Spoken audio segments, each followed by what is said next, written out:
Hello! It's been far too long since my last video, so it's wonderful to be back to share more of my theories with y'all. I've jotted a lot of rough notes over the months, but it took a lot longer to flesh this script out, so thank you so much for sticking around. I also want to give thanks to Denny Ayard, Game Ambience, Co from the Kingdom, Cazveria, Gan Ainm, Dinh, Chris, HappyThoughts, and White Wolf of the Whills for their contributions to this video. Also, this video includes spoilers for all games, books, comics, and short stories relating to Dragon Age. I do my best to present you with the evidence to back up my hypothesis, but there'll be moments here and there for wild guesses. I've covered everything in part 1 and 2 around the transmutation circle, carved on stone tablets found inside and outside the Temple of Solasan. Now we're going to expand on the rest of the landmarks in the Forbidden Oasis. Just imagine me as your nerdy classmate on an archaeology field trip. There's a lot of environmental storytelling to peel back, so let's see what kind of clues we can glean from them, starting with the marker. The sand stretched for miles, broken occasionally by a stony outcrop. The monotony was wearing, and the longer we travelled, the more I feared we would never escape it. Suddenly, my guide pointed, and I caught the sight of two distant pillars. As we rode towards them, a statue of a man became visible. Despite his stern countenance, and the fact that he held the head of some vanquished enemy, I have never seen so welcoming a face. The oasis itself lies within a canyon. From a distance, one might only see more desert.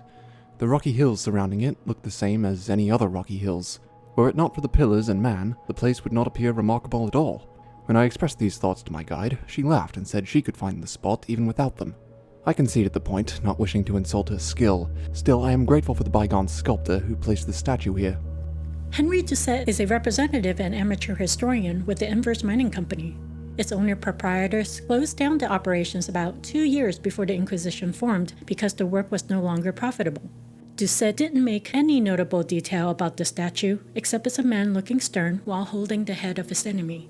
The hood conveniently hid the ears for me to tell whether he's an elf or a human, but there are several more statues just like this in the area that Doucette's further noted in his journal. I have seen this pose before. Often it represents the burdens carried by those who died by the sword. Usually the man, or the head of his enemy, bears some kind of identifying mark, but I can find none here. Perhaps there is some message in their uniformity. No one claims to personal glory, only stern acceptance of duty. Given the approach's association with the Wardens, it is a fitting sentiment. It's interesting how Doucette associated the stern, dutiful figure with an order that recruits from all races, as long as they are willing and able to fight against the Blight. There's another reference to the Wardens that's not due to having adamant fortress nearby. I'll touch on that a little later. At the moment, let's focus on the fashion statement. The statue is not clothed in heavy armor, but rather in a robe wielding a sword like an arcane warrior, favoring the robe to take full advantage of spells. The simplicity of his robe does denunciate his personal glory. According to Solas, the arcane warriors were elven elite guardsmen, serving as bodyguards or champions for ancient elven nobles, but even the sentinels at Mythal's temple are more dressed and armored than this guy. I have a feeling the marker is in a different league. Here's another point of view, literally from behind. If you examine the back of the statue, the robe drapes past the feet and over the pedestal as if the legs on the figure are too short. If the sculpture intended to show a person's high stature, well, the length of the robe would convey that. But Doucette said the statue's uniformity is a message of humbleness, and vanity is the opposite of that. So the overflowing robe is telling me that I'm looking at a dwarf, an ancient forefather who can wield a sword and probably magic, but what's the likelihood of that? If you have the arcane perk unlocked, the Inquisitor will state that the force Shaper Volta unintentionally struck them with was magical, and that's after she got reunited with the Titan who acknowledged Volta as one of his children.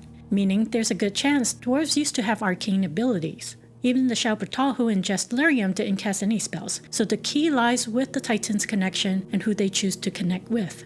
Maybe the silver cord not only implies the Titan's link with the Dream Realm, but the magic that Titans impart to its children through their connection, or maybe magic is a byproduct of their bond.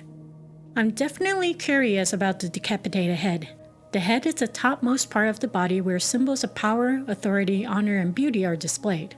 Could the big head be a metaphor for a conceited person who exaggerated their importance? An inscription found within the central chamber did point to their pride, and the same pride altered or corrupted the person that ended up being bound in the Temple of Solasan. We can say there are several Evaneras that falls into this category. Speaking of the dwarves, can the decapitated head symbolize a mind that was severed?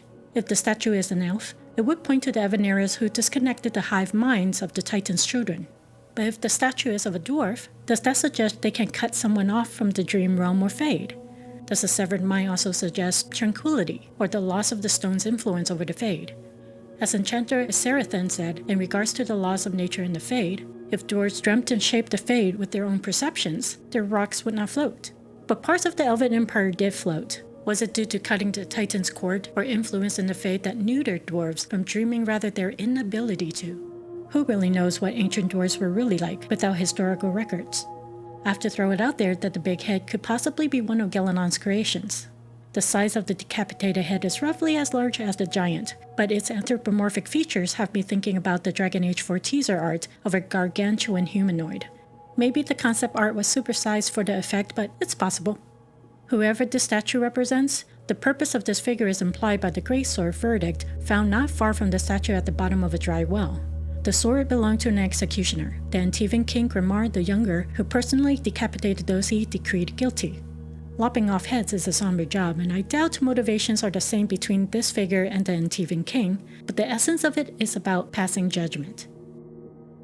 The remains of the structures surely predate the Second Blight, perhaps older. My knowledge of ancient Imperium architecture is limited. There are some similarities, but I'm uncertain of their origin. One of the miners thinks they're elven. Of course, this is based on a few carvings he found that look sort of elfy. The pillars are unlike the ruins one sees in the Dales. Of course, these would be much older than anything found there. These chunky blocks were made directly from the earth. The pillars nearly blend into the landscape if it wasn't for all the wooden structures built by the miners. And as Doucette indicated, newer fragments of these pillars can be found in the Dales by the Twisted Tree and the Emerald Graves. Reusing assets in the game is common, but you have to ask why the environmental artists reused this model only in certain areas. The worn pillars are not only found in the Oasis and the Emerald Graves, but also south of Nazar's Pass, as well as in the Deep Cave with the lost idol Razakale in the Western Approach, and in the Hissing Waste, where they are scattered near Dwarven ruins. Because there are others just like it, I was curious about how old are the ones in the Hissing Waste in comparison to the ones in the Oasis that are presumed to be older than the Second Blight. To determine the timeline, I looked into the stonework we are more familiar with. A note written by one Venatori to another indicated the age of the four pillars to predate 700 TE, or 100 years before the seven Magisters entered the Golden City. The four pillars are part of the ruins from the long-forgotten Theg Cal Repartha. If these chunky adobe blocks were already on the surface, then these worn pillars preceded the building of the Theg. Another argument is that the more contemporary style of stonework, seen in the Deep Roads and Hedron, was first developed by Paragon Heket, who discovered the principles of nature that allowed dwarves to build structures of massive height and breadth. And Heket had to have lived way before the First Blight to have taught others like Paragon Farrell this style of dwarven architecture for him to be able to build Cal Repartha in the same style. So make a mental note that the worn adobe pillars in Hissing Waste were around before the seven Magisters entered the Golden City and older than the ones in the Emerald Graves. Next is to find out if the pillars in the Forbidden Oasis are even older, but that clue comes later when I talk about the chambers in the Temple of Solasan. So for now, let's turn to their design. Their plainness can fool anyone, especially if you miss seeing some that had the deep channel carved into it with the elaborate cross motifs. If one of the miners is right about the elfiness on some of the structures, then what does the square cross mean to the elves?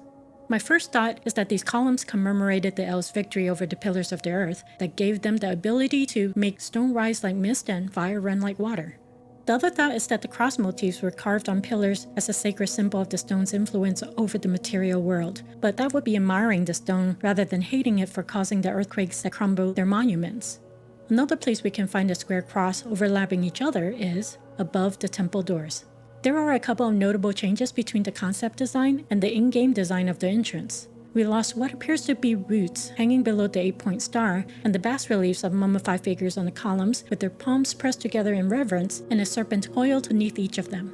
The serpent isn't proof that this was initially conceptualized as a Tevinter monument, since the doors require magical shards crafted by a different culture. The transmutation circles are no longer above the columns, but below at their base on stone tablets. What did transfer from the concept design to the game are the overlapping square crosses and the keyhole. To me, the overlapping crosses resemble a compass with 4 cardinal points with 4 ordinal directions. What brought this to mind is the path that the figures in meditation would have had to navigate through, as mentioned in the ancient writing revealed by Balefire in the main chamber of the temple. It also reminds me of the combined astrology with astronomy map found by the lost idol Razakale. The star was also painted on Solas's Mirror and Skyhold's Rotunda after the event at the Temple of Mythal and shapes the squares rather than two overlapping crosses. This could be his artistic interpretation of the Well of Sorrows that was surrounded by 7 alluvions, not what an 8-point star is hinting. Maybe the symbol meant the pool itself, where ley energies feed into it. Another image the design on the door provokes is a grandfather clock with notches indicating time and a pendulum hanging below. The manipulation of time is demonstrated by the Elves' creation of the crossroads formed from the fabric of time and space. Not to mention that there's the time disturbance in Arathon Forest where Strife meets his echo, a mirror image of himself in the short story Ruins of Reality. Time as well as space are 2 of the 4 components of the universe. The others are matter and energy. Then do 2 overlapping crosses speak to the existence of 2 universes, or even a mirror dimension or alternative reality? The idea is not that big of a stretch if you consider that there are pockets or places of peculiar gray dimness in between the alluvions, pointed out by Briella in the book The Masked Empire. A mirror dimension or alternative reality could explain the uncertainty around the Black City being the ruins of Arlathan when it is said that the Elven City was buried underground by the Imperium with blood magic. And to give my tin hat more foil, the mirror dimension may speak to the Evaneris' complex identity and how Andrew can be both Mythal's sister and daughter, and Janae being Celise's husband and brother because they are in different worlds. Since the mirror dimension is a reflection of the real one, that plays into the aspect of the twins Falandine and Durthamin as the shadow of one and the reflection of the other. There's a recorded memory of thousands of elves in a magic ritual pulling raw faith through the sphere to form a world of waterfalls and jungles with Temple Palace. I doubt it's an exercise in learning how to make a snow globe. Seems more like a terraforming project for a new realm somewhere. When I read more about the powerful Dreamer Mages and their connection to the Fade, Soleil was creating an alternative reality in a bubble for the purpose of luring spirits to it to give that particular dreamer more dominance over that portion of the Fade.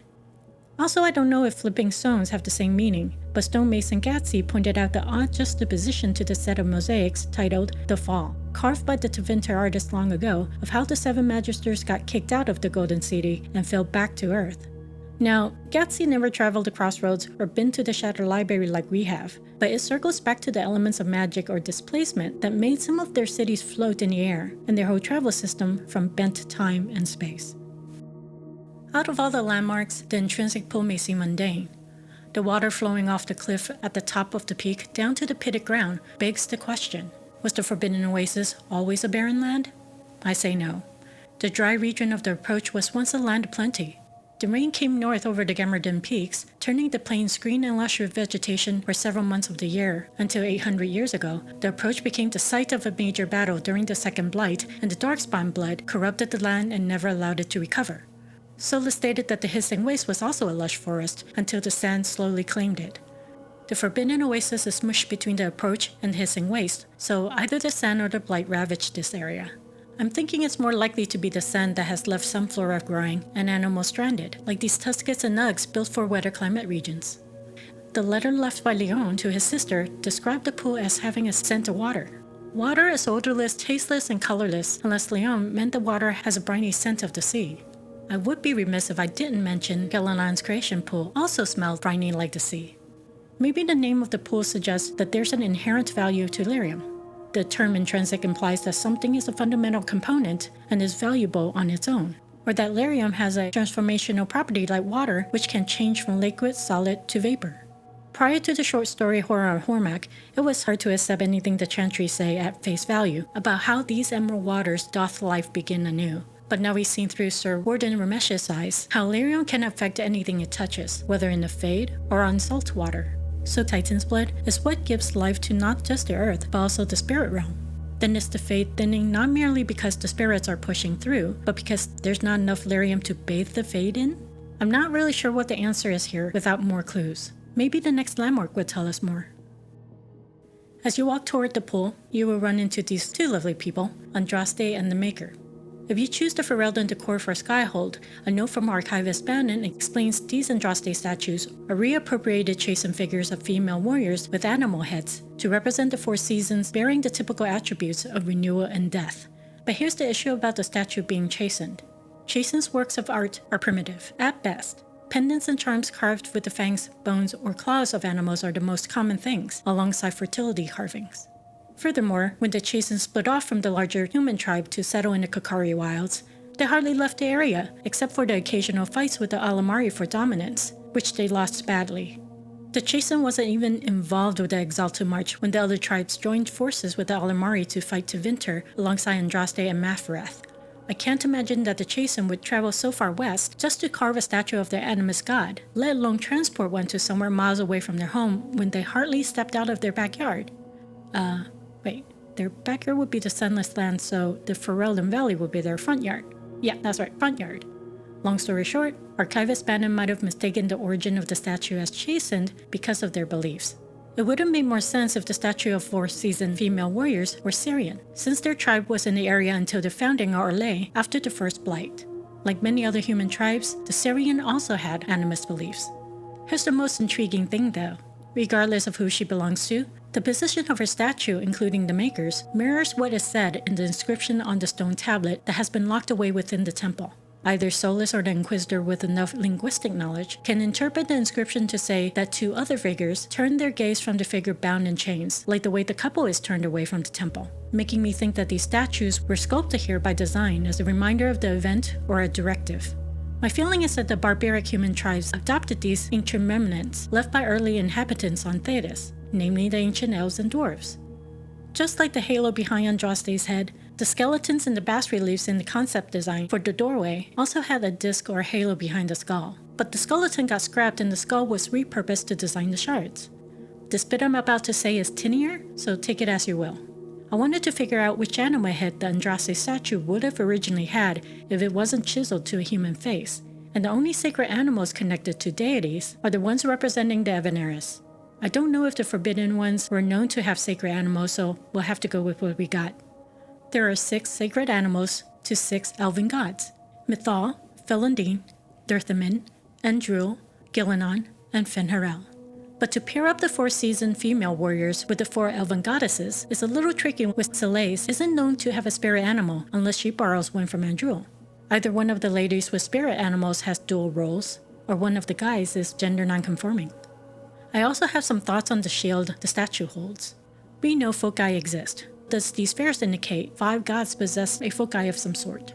Solus gave Fen'Harel's orb of destruction to Corythius to crack open the veil, and this may or may not be the same orb on the mirror of Fen'Harel drawing the Delirium out of Valeslenes. The Veilfire room mentions a sphere of fire found near an alluvion in the deep roads can be an orb used by Mythal to take down the Titans, and Strife went to the Arlithan forest to steal a crystal held by the statue of Gillenon. It's anyone's guess if the crystal is a foci or if it goes into one, like a crystal in an Aguilera. To match 5 spheres, we have the lateral thinker puzzle to refer to. The central sphere could mean the central animal in the puzzle that the others are affected by, so it's either the wolf who fooled them all, or the hunter that started the whole sequence of events. Where I'm not clear is if there are 4 foci with a dominant 5th, or if it's one that got split into 4, or if it's one that the 4 smaller ones attune to. The orbs can also mark the 4 seasons with either the sun or the moon as its influence, or perhaps a theoretical 5th force, like the life force to the earthly elements, or space, the ether, the quintessence. This may or may not be the same as the substance of the Fade, which is sometimes referred to as ether. Switching subject, since this guy is standing beside a reappropriated statue of Andraste, I have to wonder if the statue of the Maker used to have a different face or a different story. As the Maker, his outstretched hand with the crown suggests he's raising Andraste's status to divinity. But what if his identity was something else? Will that change your perception of what he's doing with the crown? Is he taking it away rather than giving it? Did he take it away from the figure bound in chains? The Maker can be found in the hinterlands at the Avar Blade Valley, next to the Themgo-handed the Tempter landmark, and in an elven ruin nestled between 2 Mambaris by a skelly burrito, across from one repenting Mafrath, in a chamber with more skelly statues, an Avar sculpture of phase spirits, and this totem of a headless human torso grasping a sheep's head. I'll just name him Baphomet. Alright, I want to chat about the 3.5 gentlemen. What's the thread between Mafrath, Themgo-handed, and a reappropriated statue, potentially, of the Maker to Skelly Burrito who resembles this guy from the Dragon Age 4 2020 Game Award trailer? Them was trying to tempt Tyr the Bright Axe to be his wife with the promise of comfort in the Golden City that someone whispered to him about. and Mafarath's jealousy of the Maker and desire to claim the entire bottom half of Thedas led him to betray Andraste. Was it the old god that whispered to Thelm-Gohanded and gave Matharath a reason to be jealous? Or is this the old god who told Tyr the Brightaxe not to trust Thelm and for Andraste to leave everyone behind to be his wife but compelled to help her cause instead? And for this faceless man, is he an accomplice, a victim, or a servant to the old god? My answer will be in part 4 of the series, by the way, because there's a lot I have to explain about him, so I apologize and thank you for your patience as we skip ahead. These are not considered landmarks, but because there are 32 of them, I feel they need some attention. And I love them. They're creepy and they do lend to the eerily desolate and sinister atmosphere that drove the miners mad. Based on the concept art of various instruments in Tevinter aesthetics, this ominous-looking object is an urn, so these are definitely imports. What's peculiar about these urns is the skull embossed on the metallic surface. The most iconic Tevinter emblem is the snake-like dragon or serpent to lionize the old gods, but the skull with the crown resembles more like the Navaran heraldry. Navarra originally was settled by the Planecine with a strong culture of animist worship, and their earliest known ruler was King Dermates, who fought against the Neraminian High King Inturitus in a battle described in the Canticle of Threnodies verse 6.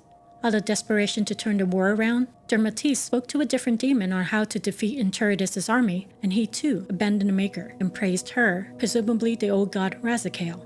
If the Canticle has any historical truth, then this war between the Neraminian and Planecine would have happened sometime between -17 Ancient, when the larger Neraminian tribes split into 4 kingdoms, and -1595 Ancient, when Thausian proclaims himself as king of the Neraminian. That's 1,000 years before the first Blight, and the oasis would have been a lush forest, not like a dune as it is now. Since old gods weren't popular until Thausian made it a thing when he became king of the Neraminians, it is also possible that the skull represented his predecessor, the High King Inturitus. Here's where more links are drawn, and yes, it's exactly like that, but it's perfectly appropriate when it comes to Razikael, and you'll see why. Regions where there are also the warm pillars and chambers with enchanted doors requiring shards held many idols and coffins with images of Razikael and her male companion, specifically in the Steel Ruin, Kirakavas, and deep in the cave in the western approach, buried beneath sand at the Hissing Waste, hidden in the chamber of the Nanhani in the Emerald Graves, and a stone throw away from the icy cave in Razikael's reach in the Frostback Basin. The only exception is at Celadin Keep in Empress de Leon, where her image, along with her male counterpart, was on the stone wall. Coincidences? Not really. The ancient elven writing found in the Temple of Solasan spoke of the path that bestows the favor thou hast earned, while the ancient Tevinter mages who worshipped the old god also spoke of the twisted paths that Razikael has either dominion over or knowledge of in their notes and carvings. If you recall staring at the map to decide which way to go in the Broken Circle Lost in Dreams quest, or pulling the levers in the various Larian wells to change the color in the Theg in the Golems of Amgarak DLC, we were shown that the Fade has many diverging paths. Fade visitors, aka dreamers, often speak of its shifting paths that can't be charted or secured. The concept of paths and the number of urns that were brought to the Forbidden Oasis dabbles a little into Kabbalah mysticism. In the Kabbalistic Tree of Life, there are 32 paths zigzagging between Sephiroths, or emanations of the Creator. In game speak, paths can be ley lines to places or elements of power, a convenient throwback to the side quest for the Mage's collective in Origins. As I said before, the Vera Balasan, translated as the Well of Sorrows, is considered a nexus of ley energies. Out of these possibilities, several questions come up. Does the stern, duty-bound figure represent guardians of the path that connects the mortal realm with the Fade, or the paths just within the Fade and beyond? Was there an older elven civilization that worshipped the old gods before the rise of Alathan in the elven pantheon? Why can only reawakened tranquils see the shards? Let's move to the next landmark, the temple itself. After watching one young lad scale a rock face on a bet, I was comforted to find that not all the miners shared his lack of self-preservation, and a railing had been built along the upper walkway. I admit the walk does offer a fine view of the heart of the oasis. The next page marks the beginning of a new entry in Doucet's journal about the heart of the Forbidden Oasis, but it wasn't written by him.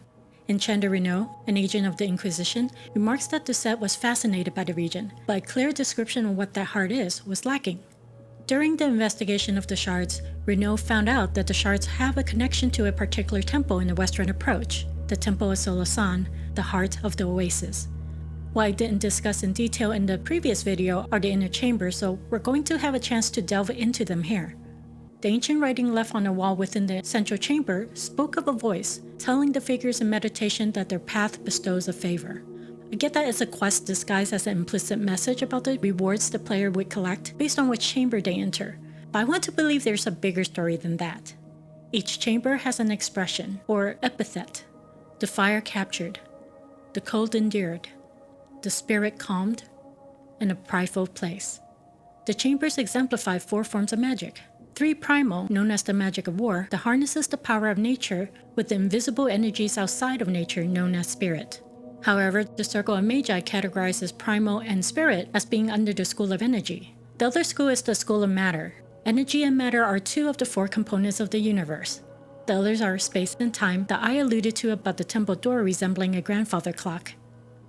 It's too much of a coincidence that the chambers manifest the magic of war, while outside stands the reappropriated statue of Andraste that the Chasen calls the Women of War.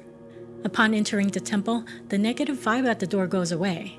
One of your companions speculates that it's a magical ward of some sort. A warning perhaps, or a test. Let's say it's a test. If you think about it, didn't the whole process seem too easy? We didn't hear or fight anything out of the ordinary around the temple that we haven't already encountered at other locations. We combed through Thedas for shards that were scattered in a very random fashion, used them to open doors, and slaughter demons and the walking dead. Was the test primarily on how determined we were to traverse this damn rock face to get to the shard? Or maybe a pilgrimage to find the shards for penitents to prove themselves, as my friend HappyThoughts suggested. The Dalish believed that in the days of Arlathan, dreamers were sometimes approached by earnest supplicants. These supplicants would enter the dreamer's burial bedchamber and walk a labyrinth visible only to elves. If their conviction was pure, they would find the answers they sought in their dreams. The story kind of mimics the message in the ancient writing that the figures have either walked the path to earn the favor or have earned the right to walk the path where they can be granted the favor. If it relates to Razakael's twisted path, walking a labyrinth is a legitimate test. Supplicants could be pitted against powerful spirits along the way like in a harrowing, but why must these supplicants have to have pure convictions if they can make it through the labyrinth by will and wits? What does purity have to do with one's desire to rise to the top of noble ranks, or for the death of their adversaries? I ended up circling back to the image of the figures kneeling in meditation and kept in mind why the sets compared the marker to the Grey Wardens and their commitment against corruption, or Blight. I believe there's a more nuanced meaning to the chamber's expressions and what this test could have been by interpreting the expressions as similes or metaphors. Fire. Fire represents a lot of intense emotions like rage, passion, desire, love, and lust. Cold. Cold could imply isolation or emptiness, aside from being rigid and heartless. Spirit. A concept shared by all known Theodosian cultures, the spirit is also known as the soul, is an incorporeal essence of a living being, the seat of emotions and character, the essence of self. A prideful place. I thought about this for weeks. A prideful place isn't necessarily related to any territory or monument, but rather a place in society. A pride of place is the most prominent or important position, the highest ranking or a position of honor, as in being a paragon or the Chantry's divine. I also tend to call this room the lightning chamber for the obvious reason of having to dance around lightning whips and glyphs conjured by the pride demon. And the way lightning is conjured is when all 4 elements of air, cold, fire, and earth creates a thunderstorm. The less obvious meaning is in the ancient symbolism. The thunderbolt represented destruction, spiritual power, cosmic order, creation, and love-struck. Lightning is also a metaphor for a sudden illumination or revelation, wisdom and truth, or righteousness. Alright, let's put some of these words in a coherent sentence. When intense, primal emotions have been forced under control, by suffering through the isolation and emptiness and quiet or subdued the spirit, one would then be in a prominent role for the spiritual illumination or awakening of wisdom, truth, and righteousness with the ability to destroy or create order. Why does that sound familiar? How does someone become a Seeker? Most Seekers begin training in their youth. I was much older, an exception due to my noble birth. We train rigorously for years. Our bodies and minds must be elastic to undergo the vigil, and most fail even then. Is the vigil some kind of initiation? It is the rite every Seeker must go through in order to summon their gifts. A full year of fasting, prayer, and separation from all distractions, including other people. We empty ourselves of all emotion, focusing only on the purity of our devotion. And the moment it finally ends, it's wonderful. Faith realized. I cannot put it into words. I told you of my vigil, the months I spent emptying myself of all emotion.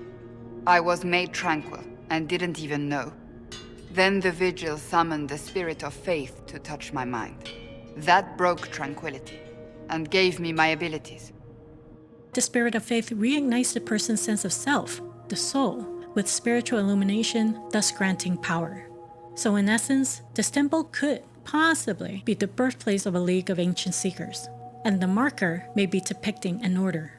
My line of thought here is, were they anything like their successors? Was this league also watchers and enforcers as well as guardians of magic on the behest of a particular Evaneris, the old gods, the Titans, or someone or something even greater? Were they also immune to Blood Mage's mind control, and possibly possess the ability to read minds or erase memories? I have a funny feeling that the secret to tranquility wasn't a secret to them. I'm going to throw you a bit of a twist here.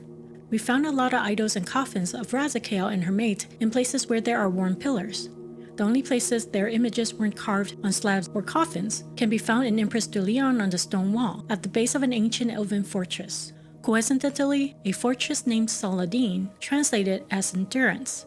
What are the chances that each chamber expression defines a physical location? Solasan parallels a chamber named Cold Endured in the Temple of Solasan to reflect the region's icy cold weather, blanketing a landscape with abandoned elven structures and hot springs that Dalish myth say were created by the heat of the flaming sun after being buried in the abyss by Elgar'nan. And the Tower of Bones with hundreds of human remains would have been either the first humans the Elves encountered in negative 3100 Ancient, about 2 millennia before the fully formed Imperium expanded eastward toward Arlathan Forest, or a mistaken identity by the Chantry thinking it's human bones when they're elven. Either way, their spirits were made calm, a euphemism for tranquility. Assuming they served the same purpose of Roman Colosseums, these 3 elven Colosseums would have held fights for a prideful place, a place of honor like in Dwarven provings. With all that said, what does the old god Razakael along with her worshippers have to do with this place?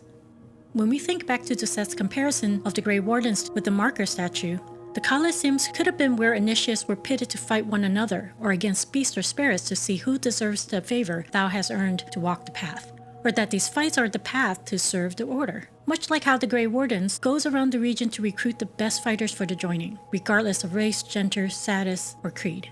How and why all these humans' remains were in the tower, if they were humans, is a mystery.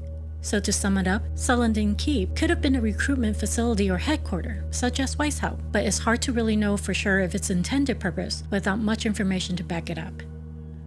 Remember that I said that there's a more direct relationship to the Grey Wardens than having Adamant Fortress nearby? Here it is. I found it odd that there's a Grey Warden banner in a sealed room. According to a couple of journal entries made by the miners, none of them had even stepped up to the main door, let alone opened it. The Venatori was still scouring for shards, so they had no way to open the main door either.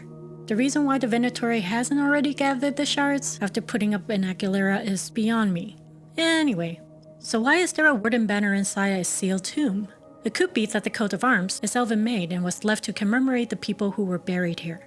But still, how the hell did it become the symbol of a Grey Warden order if no one has seen it, right? One possibility is that a Grey Warden was shown the keys to the door. It's not the first time this has happened. The leather-bound Hacknite journal found near the lakeside road speaks of how the Avars once had the ability to see the shards. The first Jaws of Hakkon in the Divine Age spoke with the Great Spirit himself while they were fighting the Second Blight. The Great Spirit opened the Hacknite's eyes so that they can see the elf stones hidden across the world, and they entered the old cave and learned the mysteries of winter. So, who was the lucky person that got the key to the Temple of Solasan, or the key to the knowledge of tainted blood? There was a mention in the Raw Fate of who this candidate might be. It was a preserved memory of a scholar who was the first to call themselves a Grey Warden. They would have been one of the few at Weishaupt that formed the order. The scholar's memory spoke of their desperation in finding some way to kill Dumont, after seeing it die and then rise again from the body of one of his servants. The first stage of the Blight against Dumont lasted nearly a century, so I can understand that hope was thinning. The scholar's fearful plea to be shown how to slay the archdemon to save the world, and the chamber where the Warden banner stands, corresponds to the deep desire for an answer to end the corruption, but sacrifice must be made in exchange.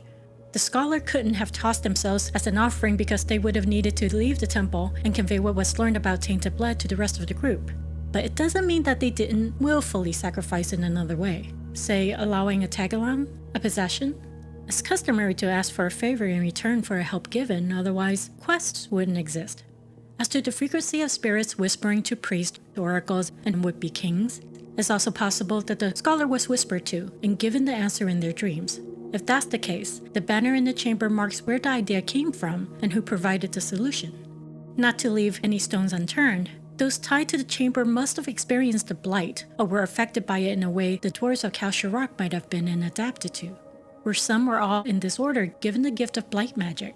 Or maybe they can draw in and retain the Blight like high dragons and summon it at will, like a rare seeker ability. It's the perfect chicken or egg question. Which came first, the Blight or Blight magic? This one is hard to argue without further information in either codices, veilfires, or faded memories, but it's a thought.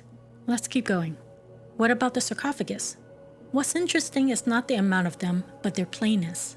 These unadorned coffins have no cultural markings, unlike the finely carved dwarven sarcophagus or the elaborate bedchambers lined with satin sheets for ancient elders to go into Euthenera, as described in the book The Masked Empire. Because these coffins are just like the ones found in the Mystery of Winter chamber and the mining area of the D Roads, I imagine the sarcophagus inside the temple, including the temple itself, the worn pillars, and the marker in the Forbidden Oasis, are all dated sometime in BFA, as in before the founding of Arlathan, or in BWT, before the war with Titans. So one of Doucette's minor wasn't wrong to suspect some of these structures might be Elfy. So I thought the theory on the chambers was the hardest one to flesh out, but actually the shards were. Their discovery is what led us here in the first place. When exploring different regions across Thedas, you will run into 3 types of Scully keys from the same origin but called by different names: shards, keystones, or elfstones. As I have said earlier, Hakon showed the Avars in the Divine Age how to see the elfstones to get into the Mystery of Winter chamber.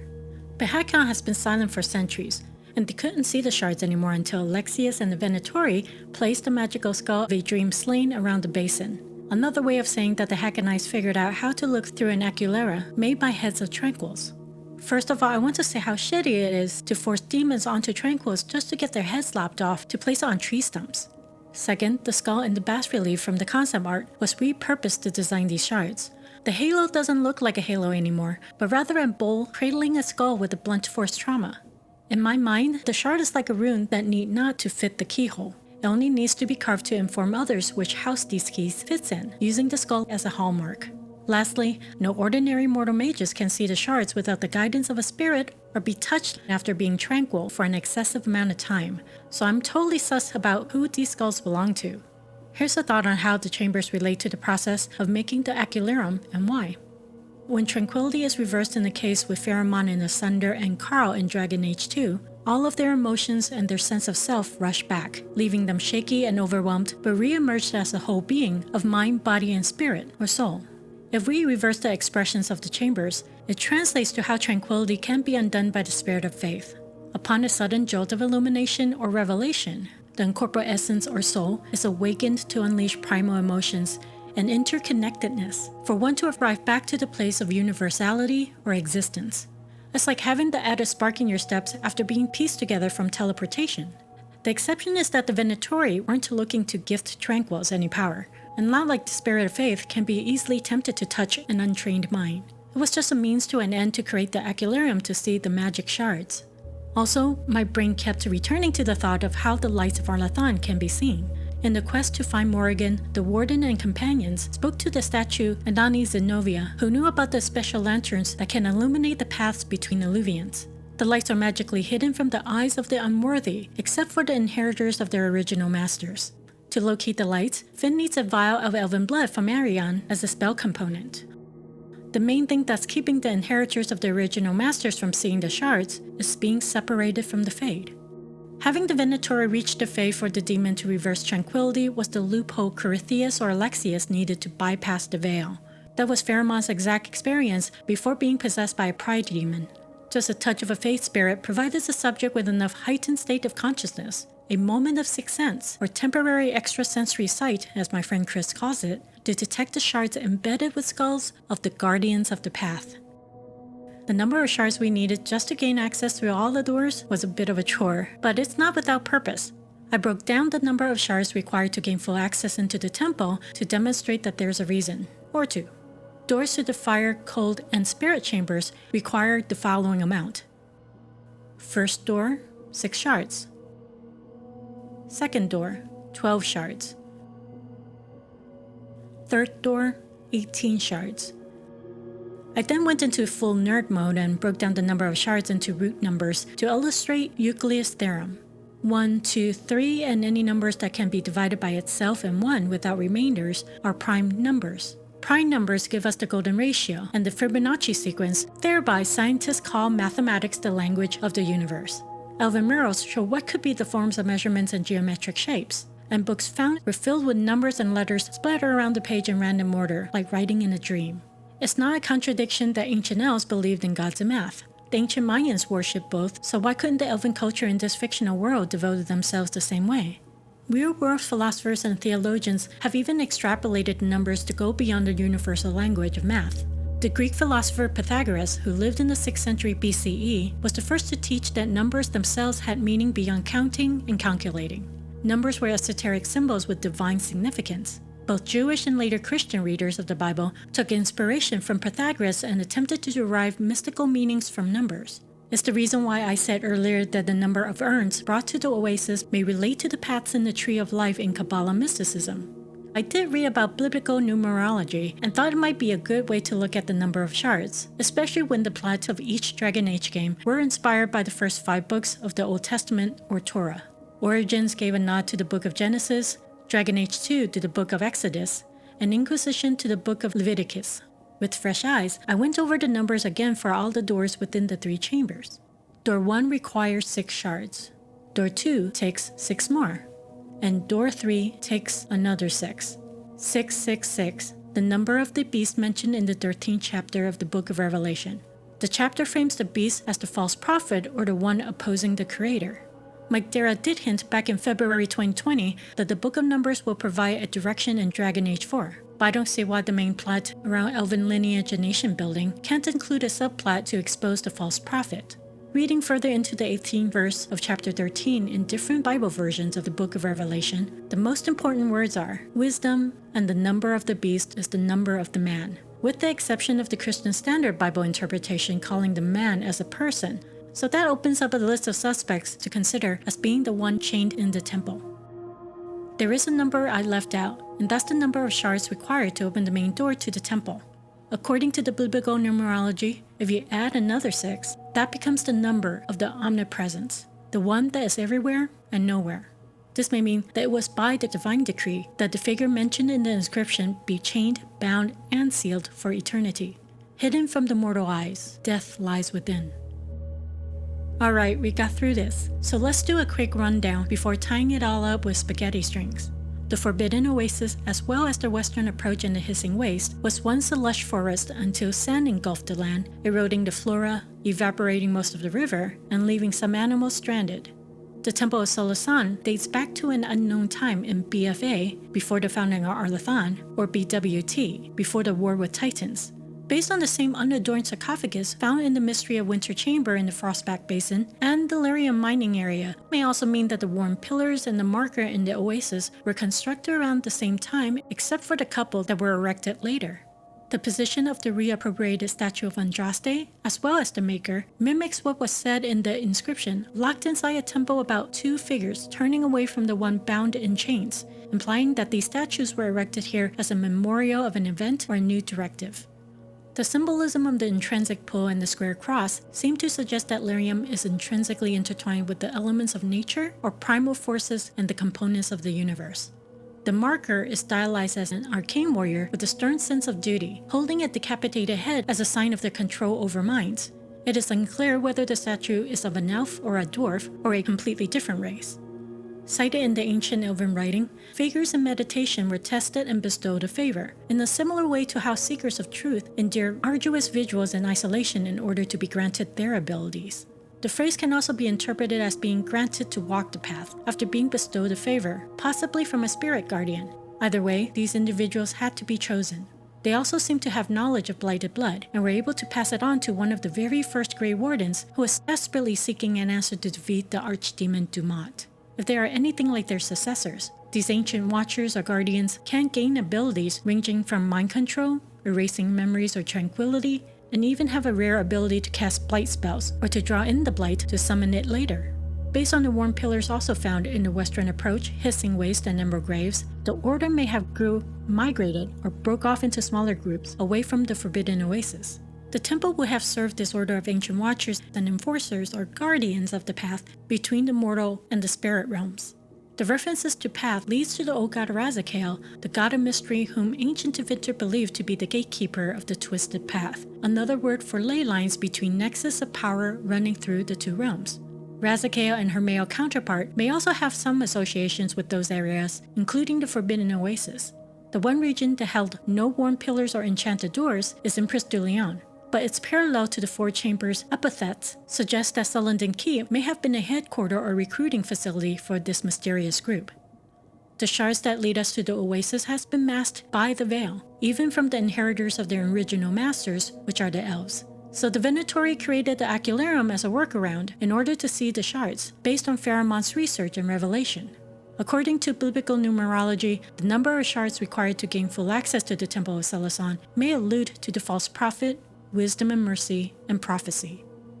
Unlike any ruins we've been to, the Forbidden Oasis is absent of elven, dwarven, and chantry embellishments. No banners, no wall paintings, no gold leafing, or heavy frescoes. Even ancient Tevinter didn't build a gaudy fortress around this place to contain whatever energy the temple has been emitting. But the way the land and pillars were carved out from the mountain itself to create pathways to and from different surface levels reminds me of similar builds by dwarves that created the ancient port Darren's Mouth in Storm Coast and the ancient Theg and trading post Velamar in the hinterlands, meaning that the dwarves might have inhabited this space and lived on the surface once upon a time while it was still a forest. It wasn't until 3,000 years after the founding Arlathan that elves made contact with dwarves, but just because they hadn't met until then didn't mean that the dwarves didn't exist on the surface long before. From the lack of any information that tells me otherwise, these two races coexisted up to the point when the Evaneris waged a war on the Titans and Elgernon's fire sent the dwarves running underground. Let's say, if powerful elven dreamer mages were able to create a mirror dimension or flip megatons of stone beyond Gatsby's wild imagination by changing the laws of space, time, and gravity, could they have also tapped into parts of the unknown, as in dark energy or void?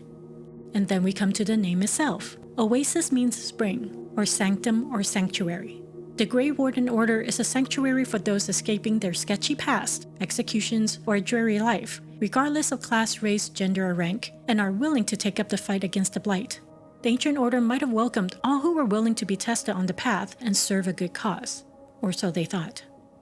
This pretty much wraps up all of my ponderings and speculations on landmarks in the Forbidden Oasis. Thank you for tuning in.